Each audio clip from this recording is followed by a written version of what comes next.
come take a walk through my garden with me. It's been a while since we've had a look at what's growing. Enjoy some colorful blossoms, an amazing herb harvest, and we'll pick the kohlrabis together to make steaks for tonight's dinner.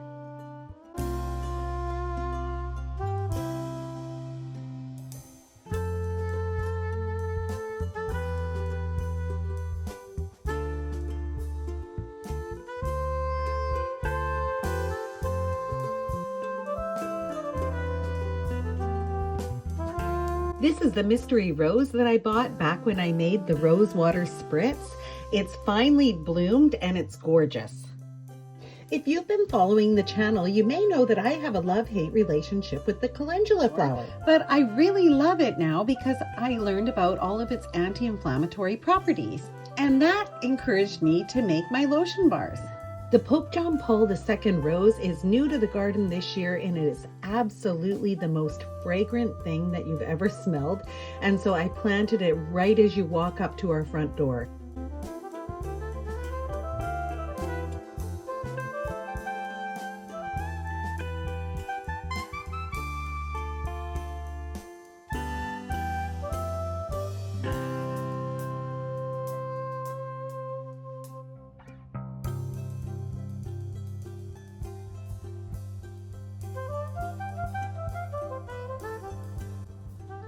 Look at our incredible potatoes. I can't wait to see how many we get.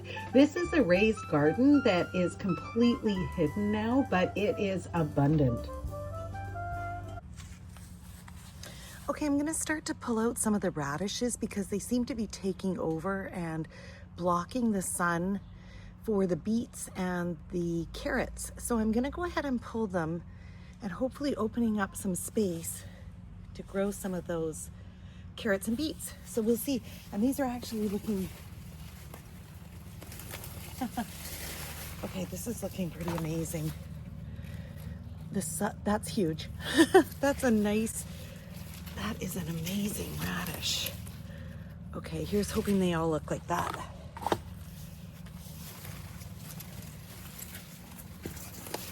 Okay, no.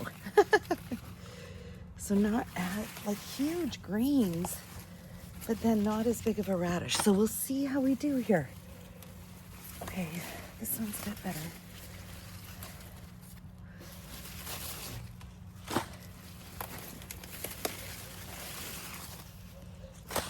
It's definitely all greens. Like, look at that one's kind of tiny, the amount of greens. Oh, there's a perfect one.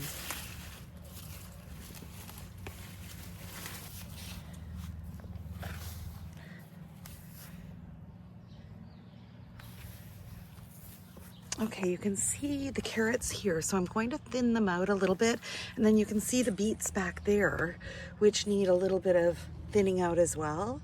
I had already thinned out, we've already had a big batch of radishes, so I'd already thinned them out. So now we'll see what we produce.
Okay, so here comes all the herbs. They are abundant.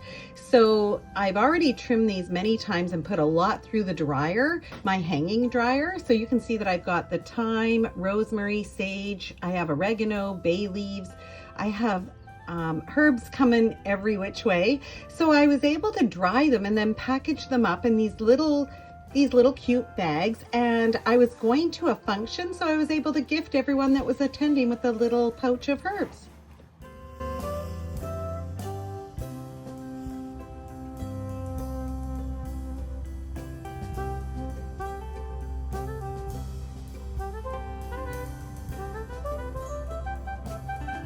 This is the rhubarb that we moved earlier in the spring, and it is taken off.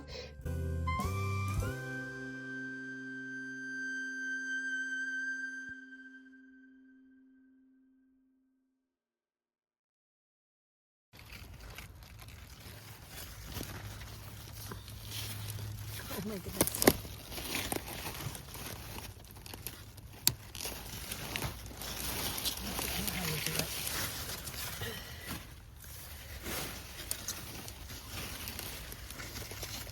Okay, there's one. And here's another one. Nice view of another one. So I think it's one and done, so I'm just gonna pull it. Okay.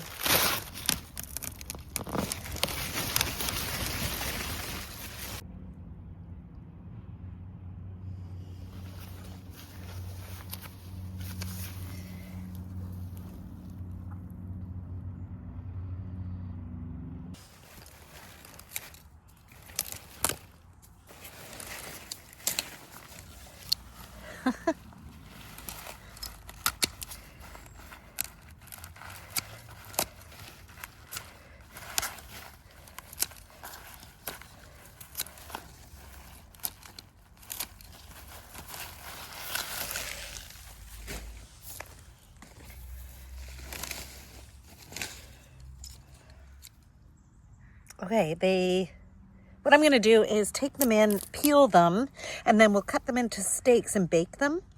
So they smell so good right now, just like I remember from when I was a kid. And we'll see how this goes. I've never baked them. I've only ever eaten them raw. We'll give it a try. They're quite the size though. You're supposed to pick them when they get to the size of a tennis ball. I would say these are just a little bit beyond that. So I've probably waited a bit too long, but we'll know for next time and we'll see how they taste. Okay, so I've just pulled the bolted spinach and then I have the kohlrabi leaves here. So giving them a wash and then we're gonna put them in the dehydrator to make a greens powder mix.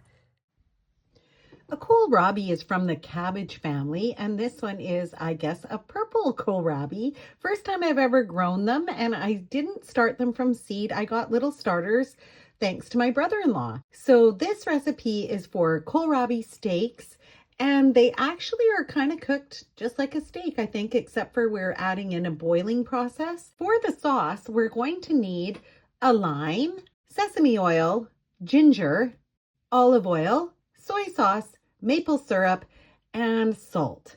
And I'm using my chive blossom salt that we made in a previous video. Peel and slice the kohlrabi into thick slices.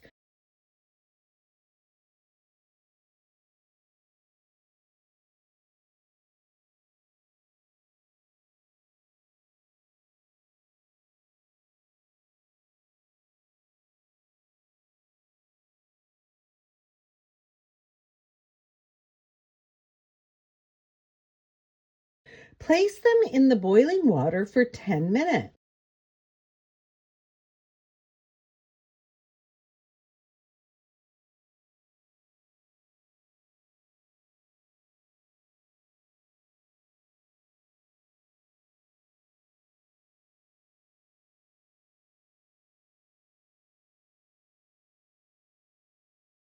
While they are boiling, mix your sauce together. I did this completely by taste, but you're going to blend the juice of at least one lime,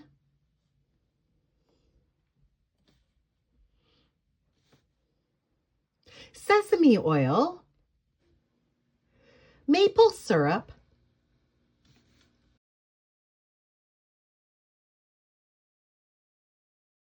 soy sauce, fresh ginger or powdered ginger,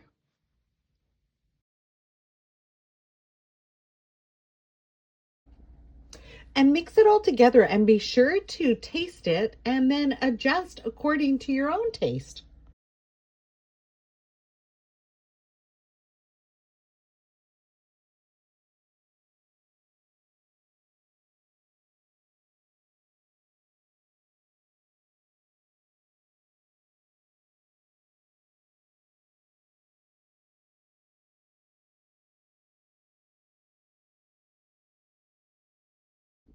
Once the kohlrabi have boiled for 10 minutes, you're going to want to shift them into a hot, oiled frying pan. Give them a quick sear on each side and then transfer them to a parchment paper lined baking sheet and pop them in the oven for 10 more minutes to bake.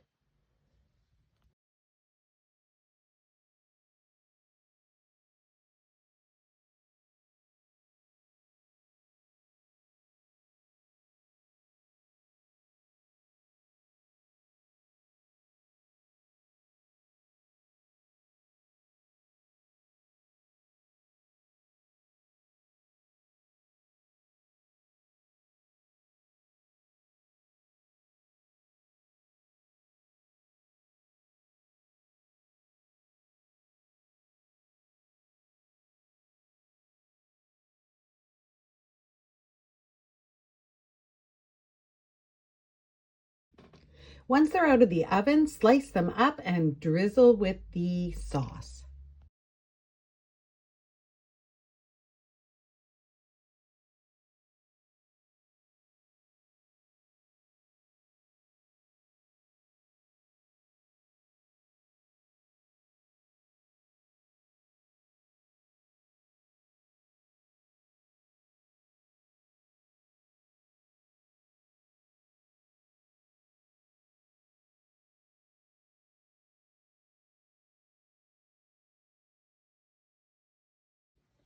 Cooked kohlrabi has a very subtle flavor once baked, but the sauce really adds a tasty element.